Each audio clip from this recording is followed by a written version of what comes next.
And look at this. He is the real deal. Another twist of fate. Another twist of fate in a romp here in the El Camino Real Derby. Mucho gusto. Impressive in victory. Cruises home by 5 easy lengths. Super Ski is the one that emerges. Super Ski at the quarter pole has made a very big move, and it lands him 3.5 lengths in front. It's War of Will. War of Will from Country House. Then Boyland. War of Will. Miles followed them again. Won the Risen Star from Country House.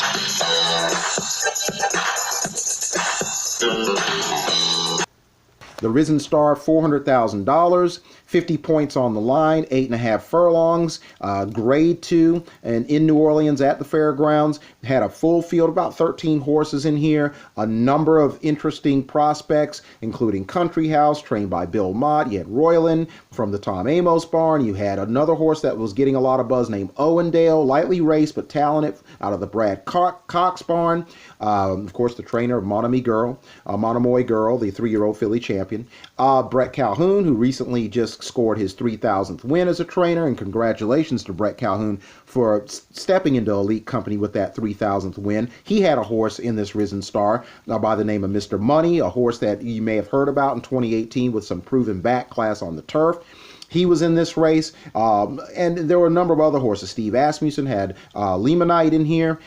So there were a number of horses in here. Also, Asmussen had Gunnet in here, and he was part of the early pace scenario setting the fractions. And another horse that we want to mention before we get into the breakdown of this was Plus Que Parfait, who was the runner-up to Signal Man out of Kenny McPeak's barn in the Kentucky Jockey Club, a race in which Breeders' Cup juvenile runner-up Nix Go bombed in that race, and he has since not run well in the Sam F. Davis, so right now Nix Go is a toss. But Plus Que Parfait had run very well in that Kentucky Jockey Club at the Churchill Strip for Rodolphe Brousset, who was, of course, the initial trainer of Justified before he was placed in the hands of the venerable Bob Baffert.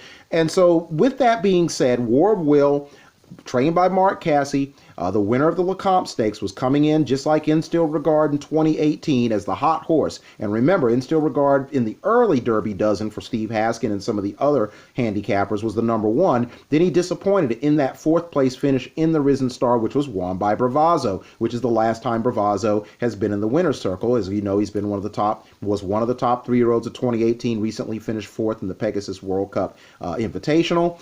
And therefore, people were wondering, is War of Will the 2019 version of Instilled Regard? Is he going to bomb in this race, or is he going to live up to his favorite status? He drew the number 14 hole, the outside post, but what he was able to accomplish, and really, in a sense, it was a win in terms of having a chance to prevail in this race, was for him to be able to establish position from the 14 hole. Tyler Gaffleone did a fantastic job, and the horse himself, in being able to basically use a little speed and tuck right in into the top 3, get a nice little, position where he wasn't stuck 5 or 6 wide, didn't lose any significant ground at all, was able to stalk a pace in which the fractions were 23.71 for the first quarter, 47.36 legitimate racehorse time on the half, 112.20 on the turn. So the front runner started to tire, and this is where War of Will made his move and took over the race. The mile, 137.87. He went on in the stretch and held off Country House, never really diminishing in his stride efficiency. Didn't give up any ground to anyone else, and really kicked on nicely to win in 144.59. For the mile and a 16th, registering a 2 1/4 length victory over the Bill Mott trained Country House, who finished a length and a half in front of Royland, who was 2 1/4 lengths in front of Hog Creek Hustle. Then Limonite, however you pronounce that, was 5th. Maniwa 6th. Mr. Money for Brett Calhoun was 7th. And then, of course, Owendale, disappointed for Brad Cox, in 8th. Chase the Ghost 9th. Henley's Joy, trained by Michael Maker, another horse proven on the turf as well as Mr. Money. He finished 10th in here. Actually, Mr. Money, was more dirt. He was actually more of a dirt staple, a dirt stalwart as a 2-year-old. I got that misconstrued there. Forgive me for that. But Henley's Joy was the horse coming in with the turf background. So let's go ahead and smooth that out. Henley's Joy was 10th for Mike Maker, and then Dump was 11th. Gunnet, one of the early pace setters for Steve Asmussen, finished 12th. Plus Que Parfait, big disappointment, finishing 13th in here. And then Frolic More for trainer Dallas Stewart was 14th. Plus K Parfait, this is definitely going to put him on the toss list with Coliseum and with Knicks Go and a few other horses. He's, persona non grata right now. He is going to have to prove that this race was a complete aberration versus what he's capable of.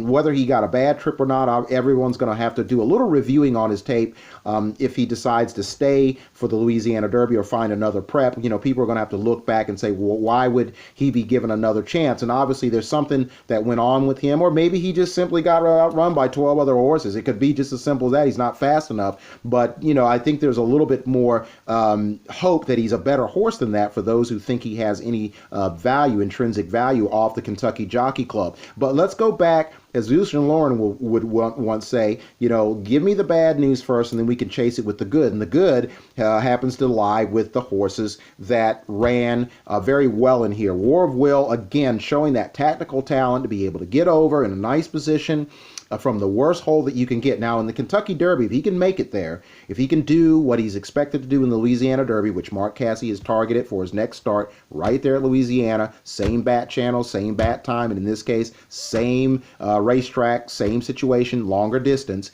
The 14 hole is not going to be tremendously disadvantageous, although that will be definitely, we'll know the breadth and depth of that based on, the inside and outside speed of a 14 if he were to get that hole. What's encouraging is that if he doesn't get an ideal post, that, like a Smarty Jones, he doesn't need absolute help to win, although you want a better post position for a horse that's got some tactical speed. But it is nice to know that he doesn't have to have everything absolutely go his way, but he does need to, be forwardly placed, and he certainly, like any good horse, you don't want to be 6 or 7 wide or 15 wide in a major grade 1 race going 2 turns and a route of ground. So he was very, very good early, 3 wide, made his move at the 3 furlongs and accelerated very, very nicely on a level that you would believe he can get the mile and an eighth. We'll have to wait and see. Country House, the excuse really, you can't really, forward the excuse that he got a really bad trip. From my description, he basically was 4.5 wide, which is not ideal, but in a packed field like that, and with a horse that has the stamina, if you believe he has the stamina to go further, he was able to make his move and make his bid and close very strongly to get the place spot. And so at a mile and an eighth, things may change. These other horses, War will include it, might not want that added distance, and he may relish it and may end up getting maybe a little bit better trip. Certainly he's shown that he can be a little wide and be effective. But again, going a distance of ground, again, that stamina has to be, upgraded, because if you don't get things to go your way, you've got to have that extra reserve in order to be able to overcome these things. And then, of course, the question is, let's say if you get to the Derby stage, can you come back in the Preakness and do it all over again in 13.5 days? Hence 2 weeks later at Pimlico. So again, we're far from that, but that's certainly some of the things you have to think about, including in the immediate future. If Country House and Bill Mott and the connections come back in the Louisiana Derby, we'll wait and see what the Hall of Famer will announce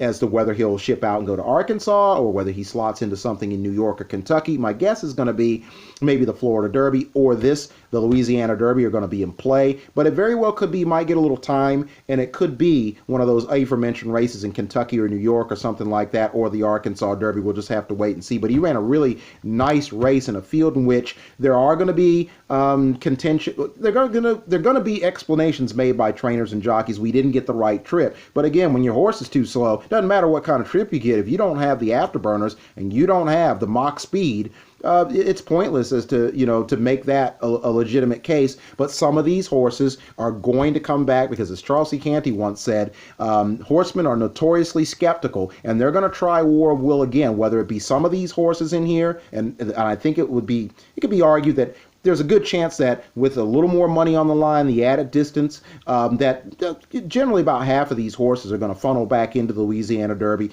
And since some of these are trained by super trainers, particularly Steve Asmussen, who seems to have 1,000 horses running in different spots in the East Coast, that there's a chance a couple of them can be interswitched and run in Arkansas, just like the Asmussen horses that failed in the Southwest may get switched out to come to Louisiana. We'll have to see how that unfolds. But meantime, War of Will, he's won the top 2 races at the fairgrounds, the Lecomte and the Risen Star. Very impressive. He tactically looks like a horse that makes for good Derby material. The Louisiana Derby, will certainly find out if that is going to be the case. Again, the son of International Superstar sire Warfront wins the Risen Star by 2 1/4 lengths in 144.59 for trainer Mark Cassie.